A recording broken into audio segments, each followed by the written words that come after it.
Националните спортски федерации, клубовите и спортистите ги добиваат средствата од државните субвенции кои ги доделува Министерството за спорт, но како што вели министерот Боро Користовски, по нови променети критериуми во однос на ваучерите од претходните години. Има голема промена, не можевме сите критериуми да ги смениме одеднаш, меѓутоа направивме некои законски измени со кои што претходните критериуми кои што беа доста коруптивни и морам да напоменам заради нејасноти во тие критериуми има и кривични пријави против 11 луѓе.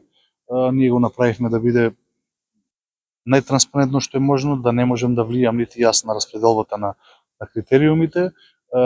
Имаше голема разлика помеѓу првите, да речеме, кои што добиваат финансиска помош од државата, со останатите, да речеме, не знам, ако првиот добива 14-15 милиони денари, вториот може да случи да добие 7-8, третиот да добие 2, така да тоа е тие критериуми кои што воопшто не беа јасни и беа користени да се помагаат на одредени клубови или спортови кои што беа блиски до власта. Сега тоа заврши, ние Министерот за спорт вели дека субвенциите ќе се доделуваат според успесите и пласман на табелата, а при тоа Земне телевизија го појасни системот при добивањето на помошта. Еден од најголемите критериуми по кои што ќе се даваат тие субвенции се пласманот на табелата или резултатите или успесите, како сакате кажете го, така да ние направивме систем по кој што, да речеме, ќе воведеме еднаквост помеѓу сите што добиваат помош.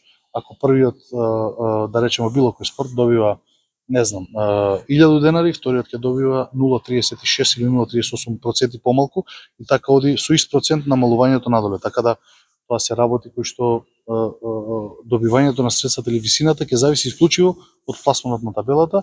Во самите образци кои се пополнуваат сега има член со кој подписникот на образецот одговара по морална, материјална и кривична одговорност за сите наведени податоци.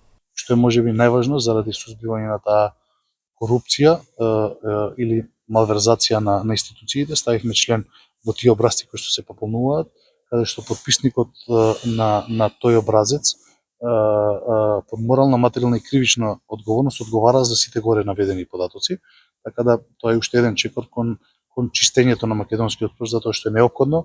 Сите сме сведоци дека имаше премногу фантомски клубови, се отвара клубови, се отвара федерации само со една цел да добиваат помош од државата. Фудбалската федерација на Македонија нема да добие субвенции, но фудбалските клубови ќе добијат. Не си останува истото, меѓутоа фудбалските клубови добиваат. Исплатата на субвенциите е започната, а клубовите веќе ја добиваат државната помош.